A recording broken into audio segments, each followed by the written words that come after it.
संतों ने कहा महाराज आप वो शबरी, हाँ वो पास में रहती हैं। और भगवान सीधा जैसे शबरी के कुटिया के पास में पहुंचते हैं, शबरी ने भगवान को दूर से देखा और देख करके लगा ओ मेरे राम जी आ गए, साथ में बहुत सारे संत महात्मा खड़े हैं। शबरी सोचने लगी कि मैं कहीं जाकर के भगवान के पास जाऊं और कहीं भगवान ने मुझे देखा। एक तो मैं वीर जाति की शूद्र, मेरा रूप तो राक्षसियों जैसा रूप और कहीं राम मुझे देख करके कहीं उनका चाप चढ़ जावे ना, कहीं उनका बाण न चल जाए।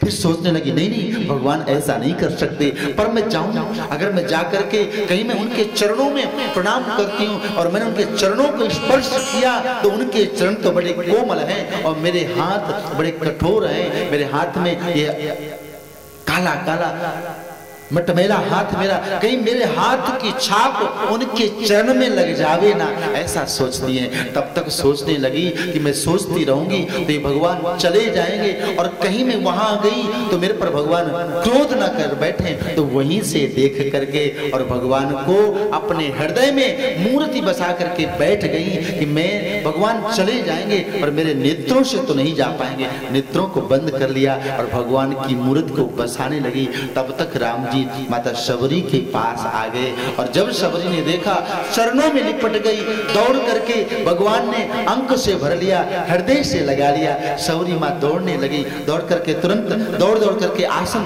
बिछाती हैं, कहीं पर फल लेकर के रखती हैं, कहीं पर जल लेकर के रखती हैं। सोचने लगी भगवान को आज मैं क्या पवाऊं, क्या खिलाऊं, भाव विभोर हो गई। भगवान तो शबरी मैया के प्रेम को देख रहे हैं। तुरंत शबरी मैया उन फल को लेकर के भगवान के सामने रखा और भगवान ने जो फलों को पाना प्रारंभ किया, भगवान पाते जा रहे हैं। भगवान के नेत्रों से शबरी के प्रेम को देख करके उनके आंखों से सुरपात बह रहा है और शबरी मैया भगवान के चरणों में लिपट करके बैठी हुई है। लक्ष्मण पीछे बैठे हुए हैं। कहते कुछ फल राम जी ने लक्ष्मण को दिया। लक्ष्मण जी ने सोचा पता नहीं ये कैसे फल हैं, झूठे फल होंगे, इस तरह सोच करके लक्ष्मण वो फल नहीं खाते और कहते वही फल लक्ष्मण जी को मृत संजीवनी बूटी बनते हैं जो लक्ष्मण जी के प्राणों की रक्षा करता है। राम जी ने जो बेर बेर फल खा करके और बेर बेर शबरी माँ की सराहना की है। लक्ष्मण मैं सत्य कहता हूँ, जब से अयोध्या से आया अनेक ऋषियों के आश्रम में गया, मुनियों के आश्रम में गया, सबने मेरा स्वागत सत्कार देवताओं से भी बढ़ करके किया। और लक्ष्मण मैं सत्य कहता हूँ, आज जो मेरा पेट भरा है यहाँ पर फलों को खा करके, आज मुझे लगा कि सच में मैं संतुष्ट हुआ हूँ। आज आप कृपा करके मुझे उपदेश दें। भगवान उपदेश दे रहे थे, उसी समय देवर्षि नारद जी पहुंच गए। नारद जी ने देखा कि आज भगवान ने मेरे शाप को लेकर के और इस राजकुमार का रूप धारण किया, जंगलों में विचरण कर रहे हैं, तो मेरी वजह से भगवान कष्ट को सह रहे हैं। नारद जी को पहली बार लगा कि अगर मैं शाप न देता तो आज भगवान को इतना कष्ट ना होता। तो नारद जी भगवान के पास पहुंच गए और कहने लगे महाराज आपसे एक निवेदन है। क्या? बोले प्रभु मुझे उपदेश दो और आप एक बात बताओ। नारद जी ने पूछा भगवान से क्या? बोले महाराज आपने मेरा विवाह क्यों नहीं होने दिया? नारद जी ने पूछा, ये बात पहले नहीं पूछते, आज पूछ रहे। पूरी समस्या, पूरी भगवान से पूरी शिकायत आज है। कहने लगे महाराज आपने मेरा विवाह क्यों नहीं होने दिया? भगवान ने कहा क्यों? बोले महाराज अगर आप मेरा विवाह हो जाने देते तो आज आपको इतना बड़ा कष्ट न मिलता। भगवान ने कहा देखो संतों का विवाह हम होने नहीं देते, संतों का विवाह हम होने नहीं देते। तो नारद जी ने कहा महाराज ऐसी बात तो नहीं है। क्यों? बोले महाराज हमने तो ऐसा देखा है कि आपने शिव जी को तो खुद ही आज्ञा दिया था कि अब वही मांगे दे हुए, मुझे मांगने में यही दे दो कि आप जाकर के विवाह कर लो, और आप हमें कहते हो कि आप हम संतों का विवाह होने नहीं देते। तो महाराज ऐसा कैसे? तो भगवान ने कहा नारद जी आप हमारे छोटे पुत्र हो और भगवान शिव ज्ञानी है और ज्ञानी हमारे बड़े पुत्र हैं। नारद जी ने कहा महाराज ये तो भेदभाव हो गया, आप मुझे बताओ क्या बात है। अच्छा ये बात बड़ी विलक्षण है। एक बार की बात, राम जी जैसे दंडकारण्य में पहुंचे तो सभी संतों ने राम जानकी लक्ष्मण जी के साथ में जब भगवान को देखा तो सभी संतों को ये लगा कि भगवान का गृहस्थ जीवन कितना बढ़िया है, अगर हमारा भी विवाह होता तो क्या बुराई थी। भगवान कितने सुंदर ढंग से रह रहे हैं, भगवान कितनी बढ़िया से गृहस्थ आश्रम बिता रहे हैं। तो संतों को लगा, एक संत ने कहा कि एक काम करते हैं कि अभी क्या बिगड़ा है, अभी विवाह कर लेते हैं। तो सारे संतों ने इकट्ठा करके ये किया। एक संत ने कहा कि भाई विवाह तो करें, लेकिन इतनी सारी वधुएं कहाँ मिलेंगी, इतने सारे संत, इतनी सारी वधुएं कहाँ मिलेंगी। तो सबने कहा एक काम करते हैं, क्या? बोले भगवान के चरणों का एक प्रताप है, बोले जिस पत्थर पर वो रख देते हैं वो स्त्री बन जाती है। तो एक काम करते हैं कि अपने अपने अनुसार एक एक पत्थर लेकर के आते हैं।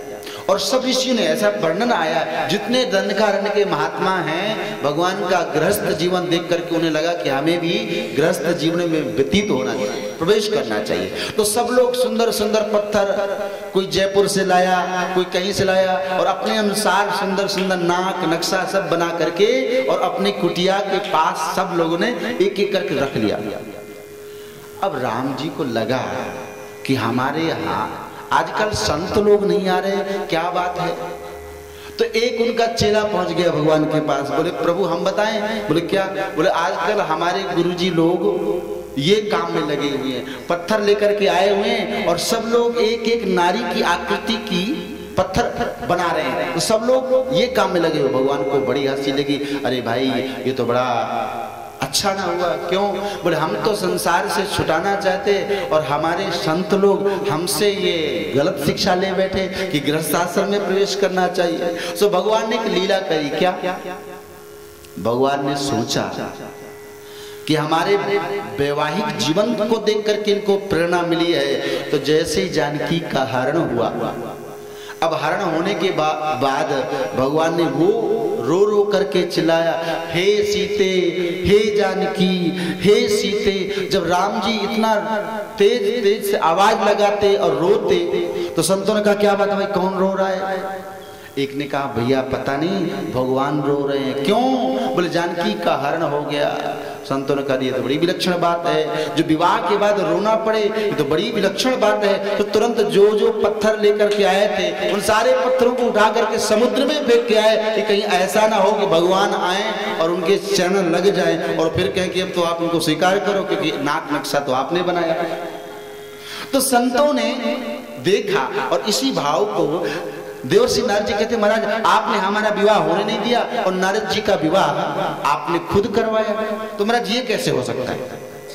तो भगवान ने कहा देखो नारद जी, जो शिव जी है वो हमारे बड़े पुत्र की तरह है। अच्छा जब बड़ा पुत्र होता है तो बड़े पुत्र को पिता खुद ही आज्ञा देते हैं कि पुत्र बेटा विवाह कर लो, ये कन्या है, ये सुयोग कन्या है। तो बड़ा पुत्र समझदार होता है, ठीक है, पिता की आज्ञा को मान करके विवाह कर लेता है। और जैसे बड़े पुत्र का विवाह हुआ नहीं, छोटा पुत्र कहता अब हमारे लिए भी सोचो, हमारे बारे में भी सोचो। तो नारद जी से भगवान ने कहा आप हमारे छोटे पुत्र की तरह हैं।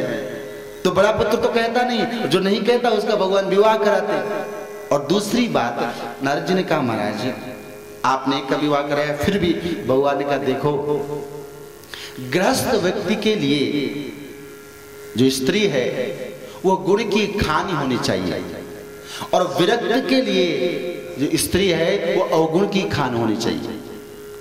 क्योंकि जहां पर गुण दिखाई देंगे वहां पर तो आदमी युक्त होगा और जहां पर अवगुण दिखाई देंगे वहां से आदमी विरक्त होगा। तो जो गृहस्थ आश्रम है वो गुण की खान है गृहस्थों के लिए, पर विरक्तों के लिए वो अवगुण की खान है। इस तरह से भगवान ने नारद जी को उपदेश दिया। नारद जी भगवान के उपदेश को सुन करके और कहने लगे महाराज कृपा करके एक वरदान दे दो। प्रभु आपके अनेकों नाम हैं, पर महाराज जो आपका राम नाम है, ये राम नाम सारे नामों से श्रेष्ठ हो जाए, आप ऐसा कृपा करके वरदान दे दो। भगवान ने उनको वरदान दिया है। और इसीलिए भगवान के तो विष्णु सहस्त्र नाम में 1000 नाम हैं, पर इन सब नामों में जो सबसे श्रेष्ठ नाम है वो भगवान का राम नाम है। और इसलिए राम नाम की बहुत महिमा है। देवर्षि नारद जी चले गए, भगवान लक्ष्मण के साथ में जैसे वहां से आगे बढ़ते हैं, आगे चले बहुरी रघुराया, ऋष्य मूक पर्वत नियराया। भगवान राम लक्ष्मण आगे बढ़ते जा रहे हैं। क्या संदेशा है? जीवन में परिस्थिति चाहे जैसी हो, विपरीत परिस्थिति हो, अनुकूल परिस्थिति हो, प्रतिकूल परिस्थिति हो, कैसी भी परिस्थिति हो, उस परिस्थिति में व्यक्ति को पीछे नहीं, व्यक्ति को हमेशा आगे बढ़ते जाना चाहिए।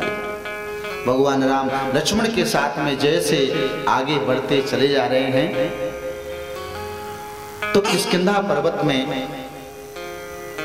महाराज सुग्रीव रहते हैं।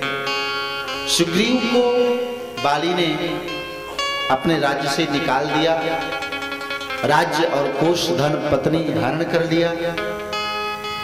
रहते बेचारे किष्किंधा पर्वत में हैं, पर भयभीत रहते हैं।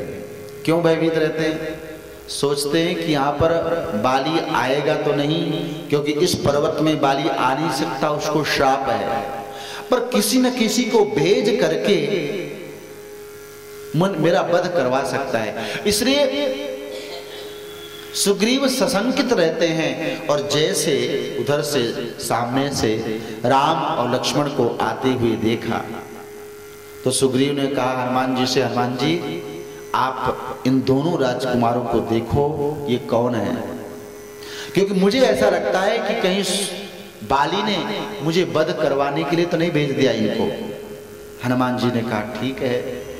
और हनुमान जी महाराज जैसे चलते हैं, तो हनुमान जी महाराज को जब कभी भी मौका मिलता है वेश बनाने का, तो हनुमान जी महाराज ब्राह्मण का वेश बना लेते हैं। हनुमान जी महाराज संत हैं, तो हनुमान जी महाराज को ब्राह्मण वेश बनाने में बड़ी सहूलियत होती हो शायद, इसलिए हनुमान जी महाराज तुरंत ब्राह्मण का वेश बना करके आए और खड़े हो गए। को तुम श्यामल गौर शरीरा, को तुम श्यामल गौर शरीरा, को तुम श्यामल गौर शरीरा, को तुम श्यामल गौर शरीरा, छत्री रूप विरूप धीरा, छत्री रूप विरूप धीरा, कठिन भूमि कोमल पदगामी, कठिन भूमि कोमल पदगामी, कवन हेतु पिंजरहु बनु स्वामी, कवन हेतु पिंजरहु बनु स्वामी, कि तुम तीन देव महको, कि तुम तीन देव महको, कि तुम तीन देव महको, नर नारायण की नर नारायण की।